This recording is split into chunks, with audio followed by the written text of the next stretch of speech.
आप सभी साहित्य प्रेमियों को प्रणाम करता हूँ। साहित्यिक गुरु आदरणीय श्री बादशाह तिवारी प्रेमी जी को प्रणाम करता हूँ। गुरु जी बताना भूल गए, बच्चों ने एक प्रश्न और किया था। बच्चों ने प्रश्न किया कि विद्या धनम सर्वधनम प्रधानम, इसका अर्थ क्या होता है? और मैंने अपने अनुमान से अर्थ बताया था कि विद्या के लिए आया सारा धन प्रधान जी का होता है। कोई बड़ी बात नहीं है, मेरा हाथ थोड़ा सा तंग है संस्कृत में। और गुरुजी ने जो कहा आखिरी बात कि आप पढ़ा रहे हैं ये सत्य है। गुरुजी ऐसा ही एक सत्य है कि हम लोग कविता सुना रहे हैं, लोग समझ रहे हैं। अगर आप लोग सुन रहे हैं ये भ्रम नहीं है तो एक बार जोरदार तालियां बजाइए।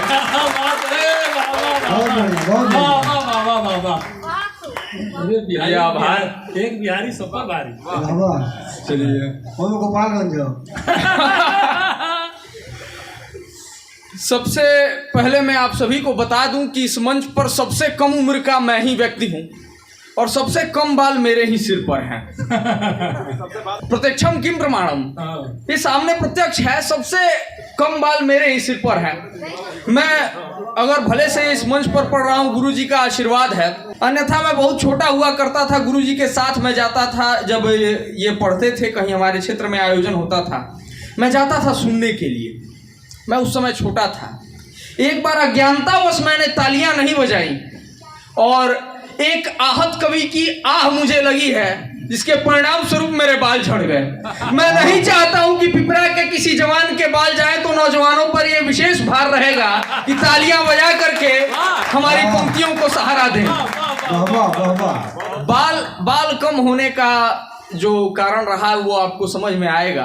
ताली बजाना नहीं, ताली नहीं बजाना, कई कारण रहे इसके। अच्छा, तो प्रथम कारण जो था वो सुनिएगा जरा सा, सुनाइए।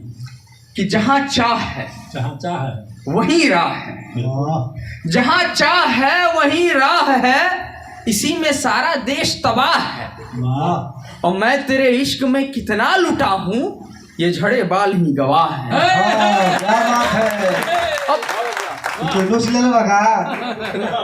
बिल्कुल सही रहुआ धनी है, लेकिन केहू और ही ना रहे, केहू और ही ना रहे। वो प्रसंग रहुआ सुनिए ली, सुनिए कि वो देखी, नए उम्र के हम थे, समझ उतनी विकसित नहीं थी, तो वो देखी हाथ अपना हम खरोंच लिए, वो देखी हाथ अपना हम खरोंच लिए, वो हंसी नाम बच्चों के भी हमने सोच लिए। वाह, पहले ही से ना सोच,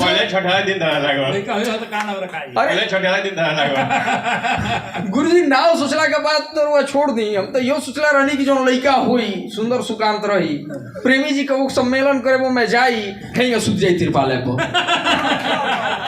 सुनिएगा कि वो देखी हाथ अपना हम खरोंच लिए, वो हंसी नाम बच्चों के भी हमने सोच लिए, और फंसाकर जाल में 2 साल उसने इस कदर काटा कि अपने बाल भी हाथों से अपने नोच लिए।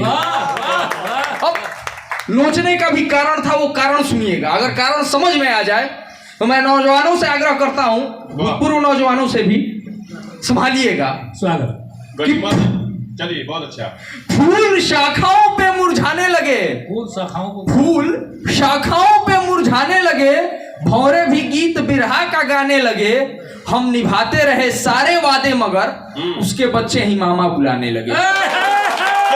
अच्छा बच्चों, समझ में आ गई बात। समझ में आ गई। बच्चों थे कह नहीं पाए, कहा कि मामा ने किसका अब बच्चों का भी कोई दोष नहीं है संगम भैया, ध्यान दीजिएगा। बच्चे भगवान का रूप होते हैं, बिल्कुल।